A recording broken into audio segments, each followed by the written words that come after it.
Nag-Muslim dahil naging palaisipan sa kanya kung ano talaga yung pananampalataya ni Jesus at natuklasan niya na Islam pala kaya nag-Muslim siya. Subhanallah.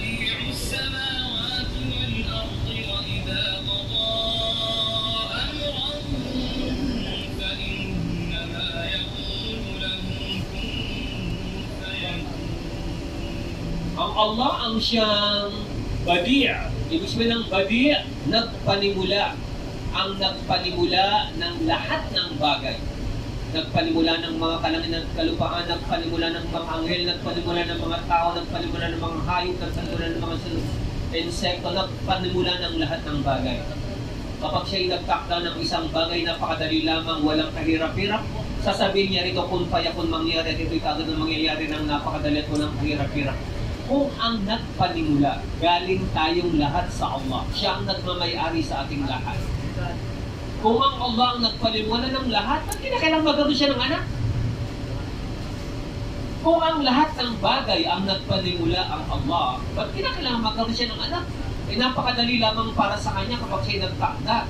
Sa pamagitan lamang ng salitang pag-aatas, mangyayari na ito kaagad.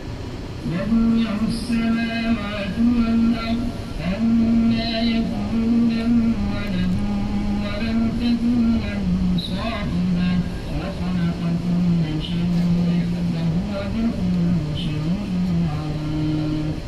Ang nagpanimula ng mga kalangitan at kalupaan, paano siya magkakaroon ng mga anak? Ngayon wala naman siyang asawa. Hindi sakop ng pangangailangan ng Allah. Ang pagkakaroon ng asawa ay isang mababang uri. Ibig isang makahayop na kaparaanan na ito ay hindi maaaring itangi sa Allah subhanahu wa ta'ala. Nagpanimula ng mga kalangitan at kalupaan, paano siya magkakaroon ng mga anak? Wala naman siyang asawa at nilikha niya ang lahat ng bagay at siya ang nakababatid ng lahat ng bagay. Kaya yung mga kaalaman na katulad nito, nakatangian ng Allah, ay nawala na sa mga non-Muslim na kung kaya yung mga nilikha ay nasamba nila bilang Diyos.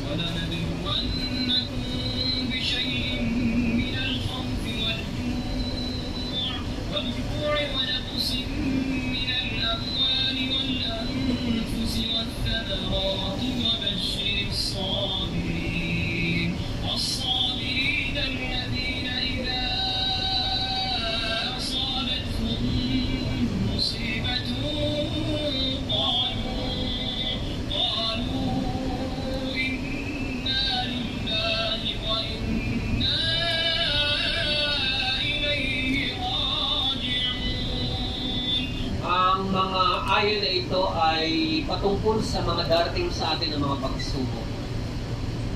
Yung pagkawala ng mga mahal sa buhay, mga kayamanan at mga iba pa.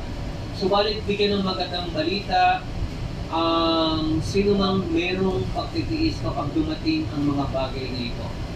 Na kanilang sasabihin, Inna lillahi wa inna ilaihi raji'un.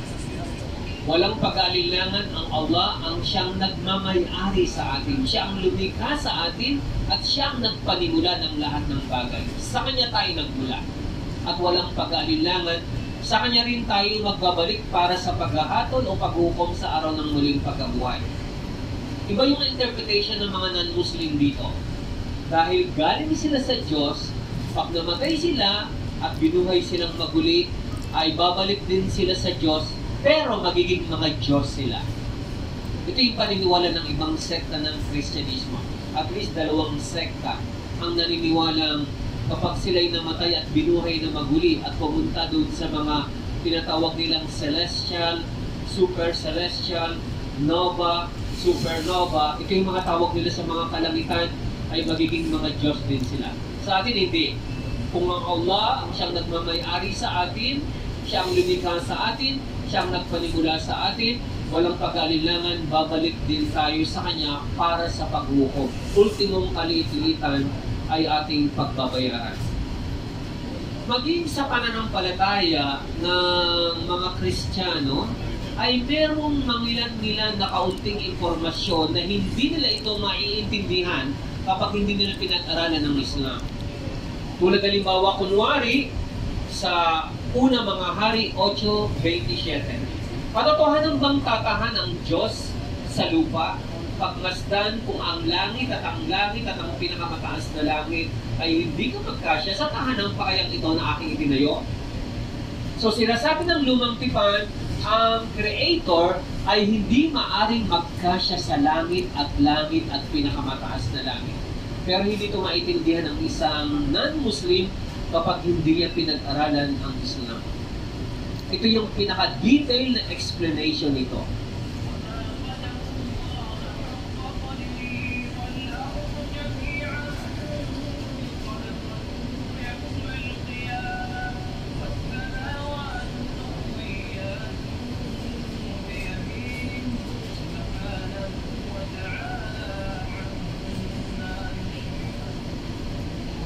Sila na mga sumasamba sa mga Diyos-Diyosan ay sinukat nila ang katangian ng Allah na hindi karapat-dapat para sa Kanya.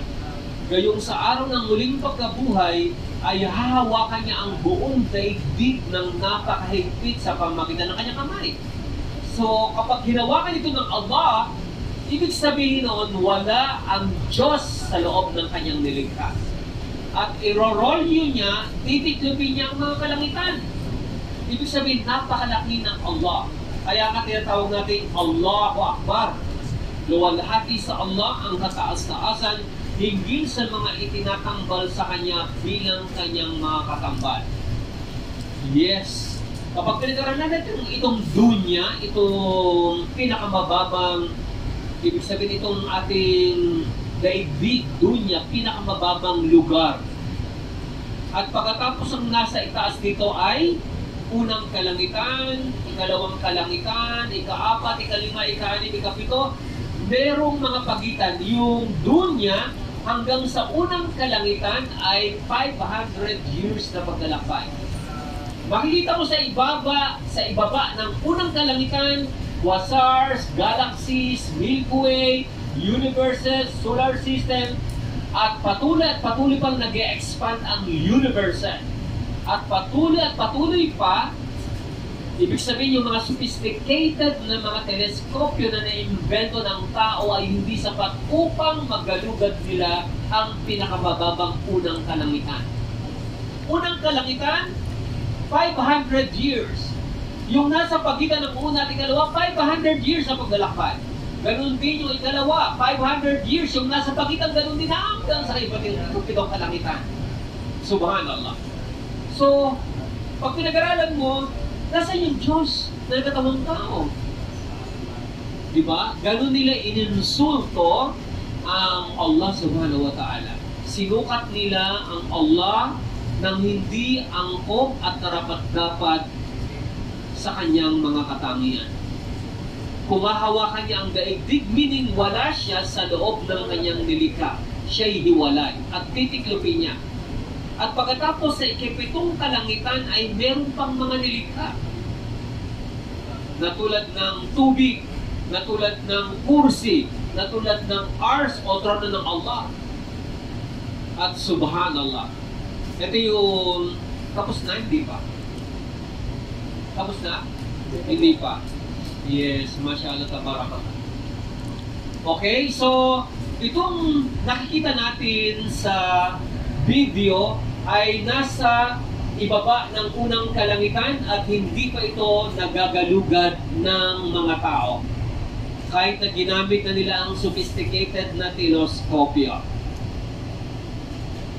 Kaya sabi ng Propeta Muhammad o kamakala Rasul sallallahu alaihi wasallam, ang pitong kalangitan kung ihambing sa kursi ng Allah. Yung pitong kalangitan, dunya, itong daigdig, unang kalangitan, 500 years, ikalawa, ikatlo, ikaapat, ikalima, ikaanim, ikapito. Bawat pagitan ay 500 years, sa bawat kalangitan ay 500 years. Yung pitong kalangitan na iyon, meron pang mga nilikha sa ibabaw dito. Kaya yung pitong kalangitan, kung ihambing mo sa kursi ng Allah, ay para kang naghagis ng singsing sa pagkalawak-lawak na deserto. Yung mga kalangitan at kalupaan, parang singsing na napakaliit kung ihambing mo sa kursi ng Allah. Ano yung kursi ng Allah? Ano yung kursi ng Allah? Napakan ng paa. Yes, footstool. kung ang hari, yung trono ng hari, merong trono yung hari, at yung trono ng hari ay merong tungtungan ng kanyang paa. Kaya ibig sabihin yung footstool o tungtungan ng paa ng Allah, ang Allah ay nagtataglay ng mga paa angkop lamang sa kanyang kamaharlikaan.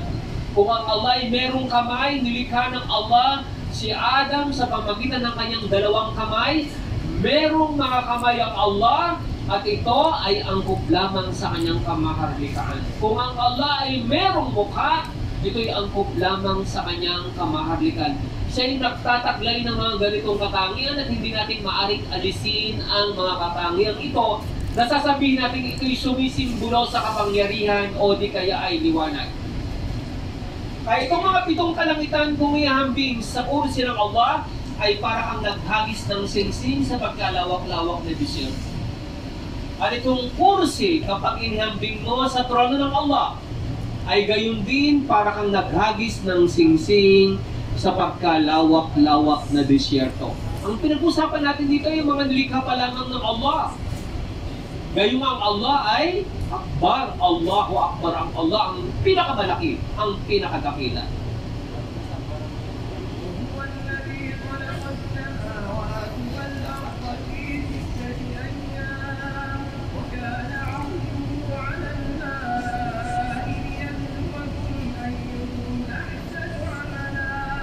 Kaya pagkatapos ng 7 kalangitan ay maglalakbay ka pa rin ng maraming taon hanggang sa makarating ka sa tinatawag na tubig.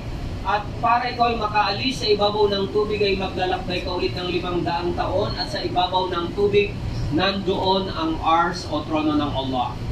Siyang lumikha ng mga kalangitan at kalupaan sa loob ng 6 na araw. Ito'y sumisimbolo, ito'y tumutukoy sa 1,000 years.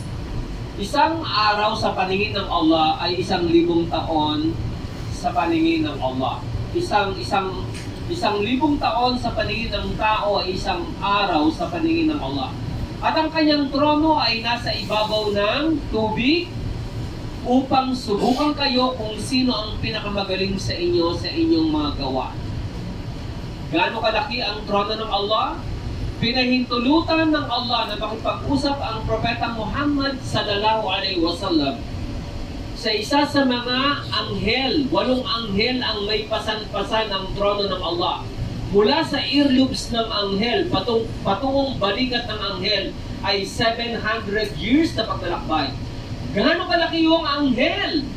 Gaano kalaki yung mga anghel? Gaano kalaki yung trono na pasan-pasan ng mga anghel? Subhanallah. At ang Allah ay Akbar, Allahu Akbar. Ang Allah ay pinakadakila, pinakamalaki. Pagkatapos sasabihin nila is, nagkatawang tao, dinuraan, pinatay, pinarusahan. Ano yun? So ito'y insulto sa kamaharlikaan at kadakilaan ng tunay na Diyos na nag-iisang tagapaglikha. Yes. Ipagpapatuloy natin, inshallah, malapit na. Tulad halimbawa kunwari ito, hindi tayo naniniwala na ang tunay na tawag ni Jesus sa Diyos ay Father o Ama. Pero babasahin natin ito. Sinabi ni Jesus, ang Ama sa kanyang sarili ang siyang nagsugo sa akin at siya ang sumasaksi higit sa akin kailanman. Dito tayo mag-focus. Kailanman ay hindi yun narinig ang kanyang tinig sa lahat ng magkakataon. Bakit sinabi ito ni Jesus? Kasi sa Biblia, merong nakalagay, ito ang sinisinta kong anak na lubos kong kinalulugdan. Galing sa kalangitan yung tinig. Pero anong sabi ni Jesus? Kailanman ay hindi yun narinig ang kanyang tinig sa lahat ng magkakataon. So hindi Diyos yung nagsalita. Di ba? At hindi nyo kailanman nakita ang kanyang anyo. Walang makapagpapaliwanag nito na Kristiyano ng tama kapag hindi niya pinag-aralan ng pananampalatayang Islam. Tingnan niyo ito. Kahit na sinong Kristiyano ang tanungin niyo at ipaliwanag niya ang talatang ito, hindi niya ito maipaliliwanag kapag hindi niya pinag-aralan ng Islam. Sinabi ng Diyos kay Moses, hindi mo maaring makita ang aking mukha sapagkat walang sinumang tao ang nakakita sa akin ng nabuhay. So walang makapagpapaliwanag dito mga Kristiyano kundi kapag hindi nila pinag-aralan ng Islam. Ito yung mga kasagutan ng detalyado sa Islam.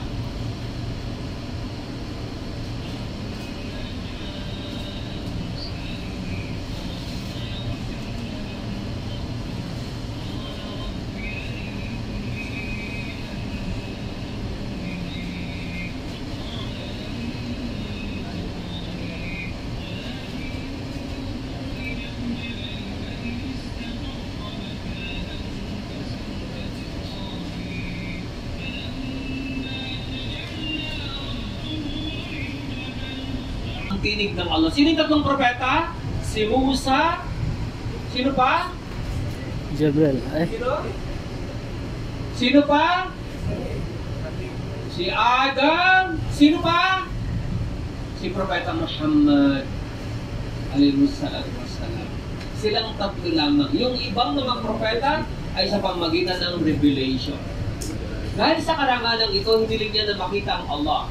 Sinabi niya, luwalhati sa iyo, ibinabalin ko sa iyo ang aking sarili ng may pagsisisi at ako ang kauna-unahan sa mga mananampalataya. Kaya walang sino man ang maaring pag-angkin na kahit na sino